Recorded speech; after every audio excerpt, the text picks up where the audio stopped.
happy to visit with everybody today. It's a really interesting, exciting time for agriculture and biofuels and corn specifically. I'm going to cover a lot of things at a really high level, and hopefully maybe there's some questions later. But this is one piece. There's much more to come. There's so much going on in carbon today that we expect a lot more activity. And I know Extension is working on a number of products to get out to farmers in the coming weeks, actually, as well as coming months into next year. Just talking really briefly about what's happening in the corn ethanol market. We're continuing to see shifts in travel behavior. We're seeing a decline in gasoline use. And like we see in production ag, tight margins for the corn ethanol refineries. The good news in all of this is that we are experiencing record exports, which is great news. We have a strong dollar, which should make that more difficult, but that's been a great home for ethanol. And if you go back a step, a great home for corn that goes into that corn ethanol market. Here's a chart using data from USDOT. We've been fortunate to have a recovery in vehicle miles traveled to pre-COVID levels. So if you look back to 2020, so that's that orange line, there was definitely a dip, that shutdown, that experience, people working from home. And we've slowly recovered to those pre-COVID levels. And that's good news. The thing that's pushing against that is we have more fuel efficient vehicles, which is the primary driver, as well as a slight increase in the purchase and use of EVs. And so what we're really seeing, even though we've returned to the vehicle miles traveled level, the gasoline supplied, and this is the measure using DOE data, this is, getting to that local market, we're actually lagging a little bit. And again, this is being caused by that fuel efficiency, as well as some of those miles being powered by other sources, not a gasoline internal combustion engine. That all being said, production nationally is relatively stable, with numbers above the RFS level. So the market is actually pulling most of this activity, and the RVO level is actually, in many respects, not binding for a number of reasons, including because we have other biofuels. We have an abundance of biofuels relative to the numbers that EPA has put out. And so that this production and use is driven primarily by the market. So that stable production is good news. The not great news is that we do have excess capacity. And I consider it somewhat, significant excess capacity, where, it'd be better for the corn ethanol market if you were hitting that, and you'd have you'd have to have additional pull from the market with higher prices. But for the most part, after that dip in 2020, a recovery in terms of ethanol production, and then it's actually gotten even more stable in the last year or so. Looking just briefly at crush margins, so this would be for a South Dakota ethanol refinery. I do South Dakota because USDA collects and reports data for South Dakota. They don't for North Dakota because we have a couple fewer refineries. They don't want to give away refinery specific information or make it too apparent. And really the main takeaway from this, and I have another figure right after this, is we're really at this point where margins are near break even. There's in general been a decline in almost all of the prices associated with corn ethanol production, including the feedstock, something that producers definitely have experienced. But even on the output side, it's things are down as well. But we are trotting along break even. And again, within this is South Dakota. These are averages, and so any given refinery might be experiencing something different than that. This is some of that data presented a little bit differently. So just looking from October of this year back to October of 23, you can just see, going to the right-hand side, the relative decline in all of these prices. So the price of ethanol has declined, the price of distillers has declined, the price of corn has declined, Natural gas has been relatively stable, but the margin as a whole then has actually gotten, much tighter, especially when you think that this is a simple crush, and then you have operating and capital on top of that, and so those margins are pretty tight right now. As I mentioned, the bright news has been ethanol exports. We are at record levels of exports, and this is due to a few different reasons. One is definitely the work that different groups do to develop export markets, to develop those relationships and get those initial sales and maintain those relationships. And then it's also, it's on the demand side where a number of nations see the benefit, the place for ethanol in the blend. That all being said, Canada is and has long been our number one export market for ethanol, with occasional blip years ago with China or Brazil. A lot of the increase in ethanol exports has been to Mexico in the last couple of years, kind of a more recent phenomenon. But this export market, its growth is helping to offset that domestic decline in use. So that's been good news. And of course, we'd, as an industry, like to see that continue. Looking forward, and so USDA with their WASDE and other things that they do, they do look at what ethanol exports are going to be, make predictions or informed thoughts about what's going to be coming. And what they think is, that we would continue to see high and actually increased levels of ethanol exports. So something to be very good for the economy. And again, it's one of these things that we face in a lot of different parts of agriculture, as we have increasing production of crops, and we need to find good homes for that. And so corn ethanol has been a good home. The domestic market is somewhat stable. With a bit of a decline. We'll see how things go in the next 3, 4, 5 years. But looking for that next market, that next use, and here, one of those next big homes has actually just been finding these export markets for ethanol.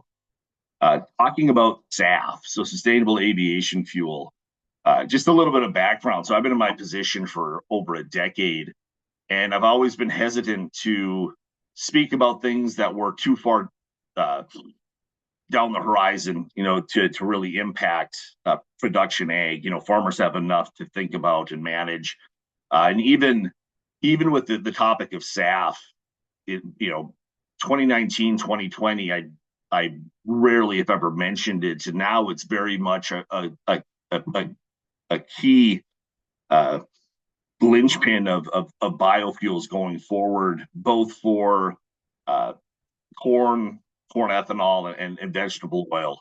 It's just a place where we know if we're going to move forward and decarbonize all of transportation, jet fuel, aviation fuel is the next thing on the docket. Here's a slide prepared by the Department of Energy, the Energy Information Administration. So, and this is based on some recent news that came out in July, just before this chart was prepared. And what this is just showing is this rapid expected build out in production capacity. And again, this was issued in mid-July. So we had a good idea what was going on that year, then coming into this year. And this is really similar to what we saw for renewable diesel, kind of a low start and then a rapid up-ramping of capacity and production. Most of this is hydrotreated vegetable oil. So it's not the corn ethanol side, but the corn ethanol side is coming along as well. Big news. I've actually given a lot of talks in central and western North Dakota over the last 2 months. Most farmers are familiar with this news that Gevo is buying Red Trail, which is the corn ethanol refinery in Richardson. A lot of them are, the folks who do supply corn to Red Trail are, following along, getting ready for whatever this might mean. But this has significant implications for, obviously, that refinery, the corn farmers in the region, in the state, but it really is, globally a kind of a marquee project. So what Gevo has as their key technology is taking ethanol and converting it into SAF, so into jet fuel, and it also goes by this acronym, or this alcohol to jet phrase. It's interesting too. Gevo's general long-term play is that they want to bolt on this production, this technology onto existing corn ethanol refineries. So that makes sense. Red Trail is obviously existing, but the thing that made Red Trail unique and of greater value to Gevo is that Red Trail already has on-site carbon capture and storage. So they've already installed the technology and have actually been, capturing and storing CO2 for a while now. That's very much unique. There aren't many refineries that do that. Gevo is also unique, and all the refineries that do, they happen to be above geology that allows this to happen. And so that's a great advantage. There's other things that go along with this location, and it actually kind of segues somewhat with what Claire was talking about. There is a lot of no-till corn in the area. There is irrigated corn in the area, which also has a very low carbon footprint. There's also low carbon nitrogen fertilizer in the region with Dakota Gas. Their anhydrous ammonia, their ammonium sulfate products are lower carbon than others because they do carbon capture, have been doing carbon capture for more than 20 years with their facility by Beulah. And so this is a really exciting project, and for it to happen in North Dakota is very interesting. Again, this is going to have and is having immediate impacts on production ag in that region, and we're going to see how the relationship evolves and how things work with farmers documenting practices, sharing information with the refinery, so then the refinery can capture value from a market or from tax policy, which I'll talk about in a second. There was news a couple months ago, actually a bunch of news within a few days related to SAF, focusing on corn ethanol. So Gevo, who I just spoke about, their premier project is still a greenfields corn ethanol plant with alcohol to jet in South Dakota. And what they received from Department of Energy was a loan guarantee for $1.36 billion. With the ability to produce 90 million gallons of SAF. It's important to note that you actually need more ethanol volume to produce SAF. So it ends up being about a 90 million gallon corn ethanol refinery with SAF on the back end. But the economics of that Lake Preston and Net Zero 1 project are much better or are good if they have carbon capture. Otherwise, it's a very big stretch to meet some of the goals or meet some of the thresholds in order to get federal tax credits. And so in some respects, them going to Red Trail and Gevo is hedging their bet. If they are a partner with Summit to see the Summit pipeline built, as with dozens of other corn ethanol refineries in North Dakota, South Dakota, Minnesota, Iowa, Nebraska, but they would really like to see that built, and sooner rather than later.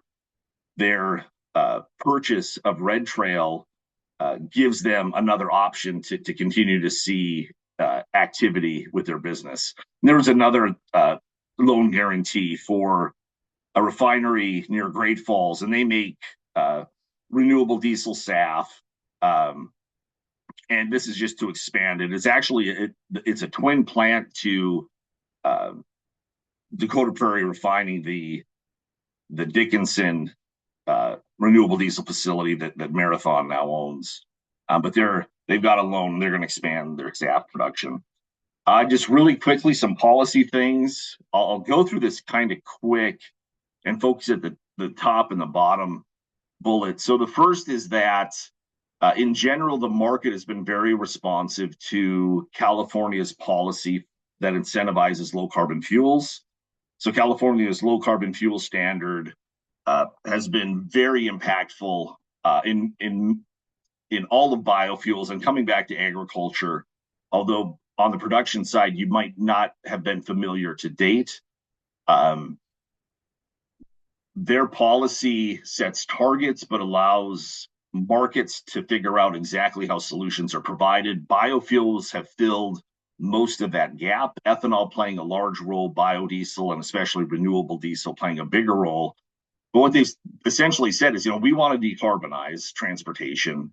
The markets reacted, let's increase our goal, right? So we wanted a 20% reduction, definitely on track to do that. Well, let's make it 30% by 2030, and even more so by 2045. So this is basically saying, biofuels market or whomever, continue to invest, do what you can so we can meet these goals that we've set policy wise. On the opposite side, there has been a cap placed on the use of vegetable oil for biomass-based diesel. And so that's a bearish thing. And then finally, we do have, and to me, probably the most important part is a requirement, and we don't know exactly what the specific rules are going to be, but they want to know the feedstock back to the point of origin. So again, this would be like back to farm.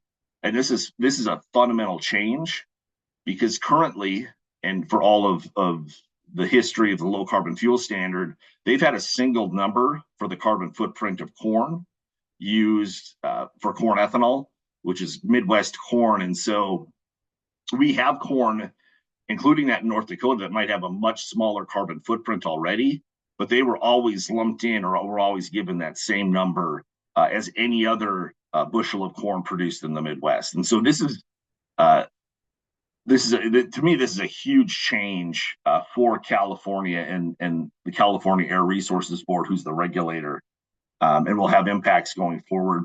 I'll skip this. This is just a slide that shows that we're actually already at that cap for vegetable oil.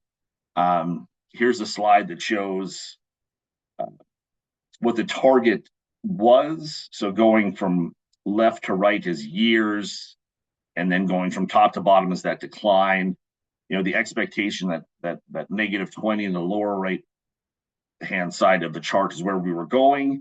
The green is actually where we've been, and the blue is this idea, we can, with that trajectory of the green, you might as well change what that target is. Otherwise, you're going to reach it very, very soon. Last thing I'll talk about at length is 45Z.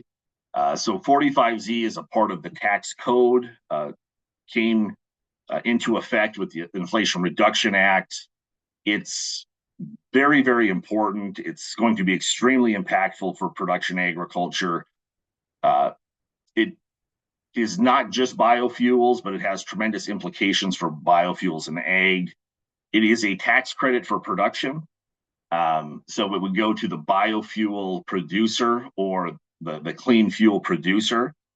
And what's really interesting and exciting about this, one, it's tax policy. So it's the law, the money is there, as opposed to some voluntary carbon programs, which are to some extent at the whims of a board or a business. Here it's the law. And so it has that credibility and that standing, so folks can make bigger, longer term decisions, even though there is a horizon where this will end by the end of 2027 under current law. The other big thing it does is it provides incremental incentives. So once you meet a certain threshold for the carbon footprint of your fuel, every additional thing that you do will result in a smaller carbon footprint, and that will result in a incrementally bigger tax credit to the biofuel producer. And as an economist, this is exactly what you want, because then folks can say, well, what will I get if I make this change? And here we know that the tax credit will change by a certain amount. One of the challenging things, unfortunately, is that we were expecting rules by the end of the year, by the calendar year, and it's the second half of December, so we're not going to see those rules, or at least no one expects that we'll see those rules by the end of the year. So there's uncertainty. The expectation is that this will include farm level practices, and this is in part because a previous policy 40B for sustainable aviation fuel, which 45Z replaces. That had farm level practices. And so again, this is really, really big. The idea that farm level practices, a specific farm can change practices, and that's going to result in a change in the tax credit that the biorefinery gets is really significant. Slide's a little busy. I'm running out of time. I'll try and cover this well. So we did have guidance for 40B, which is the current sustainable aviation fuel tax credit. It basically said if you want to achieve the threshold to get the SAF tax credit for corn, you have to do three things, and you have to do all three: efficient nutrient management, which is pretty straightforward, but also cover crops and also no-till, and that ends up being a stretch for most corn producers. In any given season to be sure that you're going to have those practices in place, which is what is required, is pretty demanding. An alternative to this is if you have bioenergy with carbon capture. This would be like red trail, where they take the carbon dioxide off of fermentation and store it in the geology. That also gets you to that point. And then this is really exciting, because once you reach that point, every little incremental thing that the refiner does or a farmer does is in the money. And so you can get that incentive, that tax credit back, which is great. And again, one of the questions I always get is, well, how much does the farmer get? And there's going to be a negotiation. The market's going to decide exactly how much a farmer receives for a certain practice in a given year. But again, if the ethanol refinery wants low carbon corn, they're going to have to pay for it, unless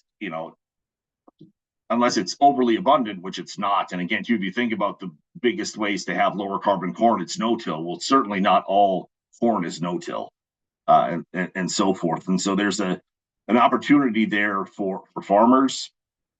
Really briefly, talking about the carbon cycle.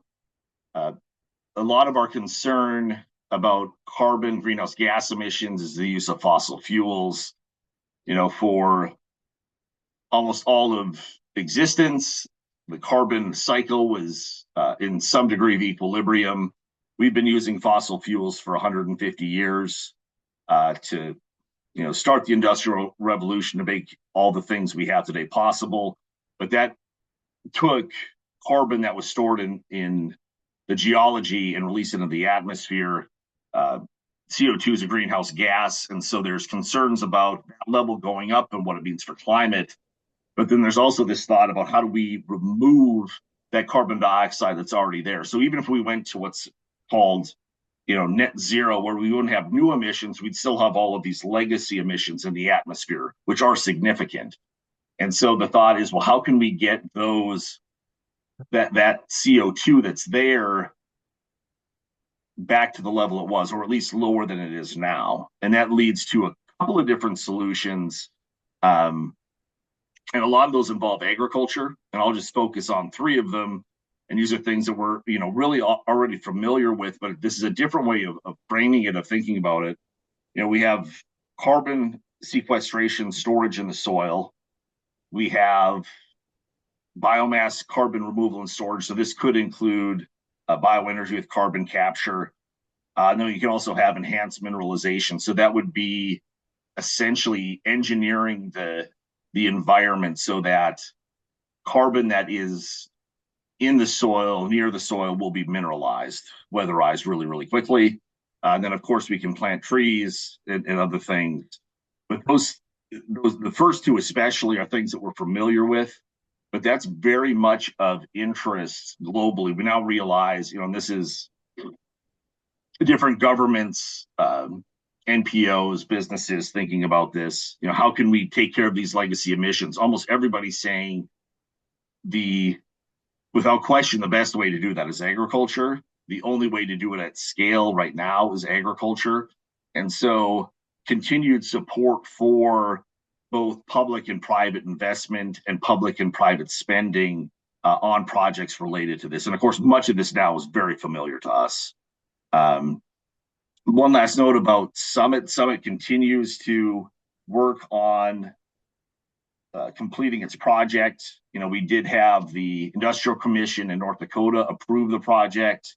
And then we also have a lawsuit in North Dakota as well to revisit part of the project. Minnesota has approved the project. There's still a number of pieces that have to come into place before that project will be built and becomes operational. And that was all of my comments.